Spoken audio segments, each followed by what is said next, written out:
significantly smaller than what I'm used to. And I highly believe that the SRO program is something that should be stepped up even more. Our deputies that are out on the streets that I deal with on a daily basis with the fire department and the situations that we have out here in the streets, they do a wonderful job. They spend a lot of time community policing. They listen to what their community wants done. They listen and they try and go and help out wherever they can. So I highly believe that if our sheriff's department and our local police department asks for things that might be able to help them, I feel that we should give them every opportunity and everything that would be able to help them get the job done and provide us a safer community should be done. Hi, I'm Randy Price. The short answer, Commissioner, is no. I don't know that there are other ideas out there that you haven't already suggested. We know that, as these folks have said, we have a great sheriff's department here. One of the things that I think that makes them good is their high level of morale. They have great leaders and they have great people on their in the department. When you're faced with these kind of things, it's you want to clamp down, you want to solve the problem immediately, and I don't think that's going to happen. I think education from the public side in our schools, and truth be told, the parents getting involved with their kids and keeping them on that straight and narrow. When I was going to school, we didn't have SROs. We didn't need them. We had fights every once in a while, and that between a couple of guys, and the gym teacher, sometimes even the female gym teacher would come and break it up. And that's about the extent of it. We didn't have the problems that we do today. And it's not necessarily the school's fault, it's not the sheriff's department's fault, it's not the police department's fault. I think a lot of it goes back to how some folks raise their kids these days. And that's the problem, and that education process has got to be there also. But as far as immediate ideas, I wish I did have some.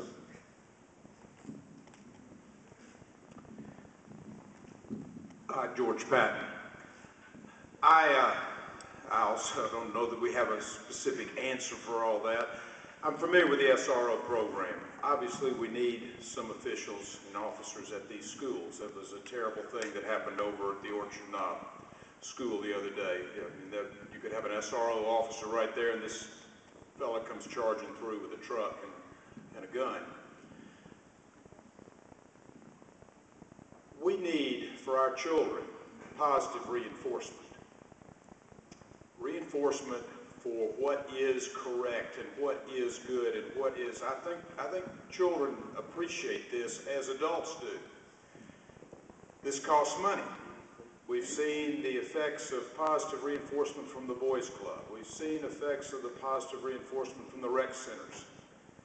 But I think we need participation of our children in positive environment to counter the ill effects of being in negative environments. Again, that costs money, but I think that that's something we can look at. I'm Mitch McClure. Commissioner Beck, I've spent the last few years as the chaplain for the Sheriff's Office assigned with the SROs. It's a great program. I believe if you talk to those officers, not only in the Sheriff's Office, but the city officers, Tim Carroll and Chief Dodd are here, they'll identify, I think, some components that we need. The home life, the people at home have to get involved.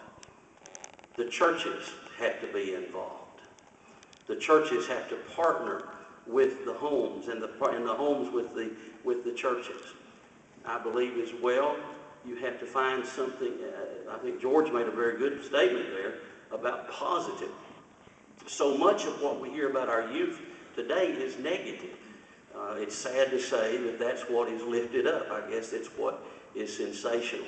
But there's a lot of good things. But we have to have those three components working together. I don't know that you can afford to put an officer in every school. And it's a shame to think that we would have to do that. But I do think that one of the components that we may need to do is look at having those officers at the earlier grades, down in the elementary schools, and help bring a positive reinforcement of what law enforcement and what's right and what is wrong in that regard. Three components: the home, the church, and the school working together.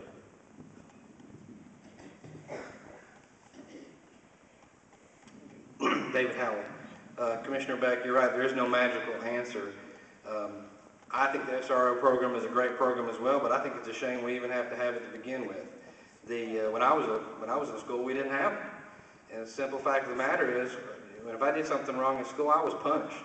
And we had some strong discipline. And when I got punished at school, you can bet when I got home, Mom and Daddy got a hold of me as well. And there's too many families out here that these children are fatherless, and the father's absent from the home. And there's no magical answer to fix that. Mitch was correct. Strong families create strong schools and strong communities. And I think we've got to get back to the basic fundamentals of what made our county and our country great, and that's having strong families and strong homes and having a good father figure. My son's sitting in the audience tonight, and I can't imagine him going through life and not having a father at home to invest time into him. I mean, he's a good kid, but every once in a while he strays, and I have to pull him back in line, don't I, son? And if a child if he's not brought up in that way, then he's going to stray the rest of his life. And so to me, it starts in the home. Mitch is correct, it starts in the church, and I think strong homes equal strong families. So, thank you.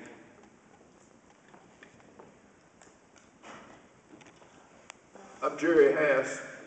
I don't think there's a real good cut and dried answer for this, but where you need to really start with the children to be safer in the schools, it needs to start at home.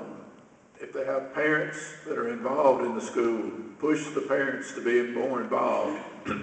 I only have the one daughter, but when she was involved in anything in school, I was always there. Like I was a volunteer when the Hixson band went to both New York and Australia. I was the treasurer of the band boosters. Need more volunteers from the parents, more work from the parents. That's the place, I think, make the schools safer. Start at home. Wayne Hamill. I believe that we wrestle not against flesh and blood, but against principalities and powers. That's something that we recognize as Christians. In regards to our children going to school and the conduct, their activities, it all gets back to what happens at home, the examples we set. We're accountable for our children. We're accountable for our grandchildren. I would like to see things change. I know that they will. I know that the Lord tells us if we bring them up in the face of the Lord, they will return to Him. I know there's a rebellion. I'm citing my own family, but I also know that the Lord has everything under control. I do believe that the officers that serve in the schools to try to control conduct of the children are doing a great job. It is certainly with limited powers that we have that. I think most that's being provided for by Hamilton County now. I don't know if any of the cities are necessarily paying for those school reserve officers. However, the only thing I can think of there is that perhaps the school reserve officers need to have special deputies or something to where some of the children can basically help them find out what's going on, where they can take proper action in school. There's no quick fix for that. In regards to communities and homes, the one thing that I've found that works well, and that's to have an effective condemnation of properties in hand so that when you get substandard residential structures, you can go in and condemn those. And in most cases, if you end up condemning them and demolishing them, that gets people's attention.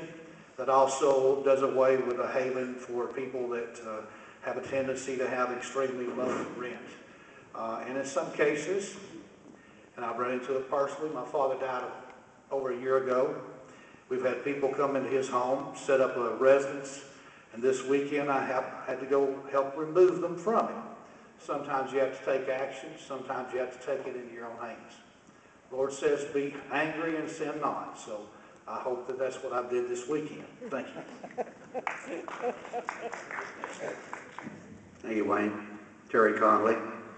I love Jim Hammond. He's doing a great job at the SROs at school. But I'm from the old school where you wore clothes. Your pants were hem. You wore shirts tucked in. You had your hair cut. They don't care anymore. And why, I don't know. I guess if they've got single family moms and dads with just not married and have nowhere to go. They have no direction to go in. And I think these kids need some extracurricular activity to do. After school, they have no parents that don't get home until late at night. And they're single parents.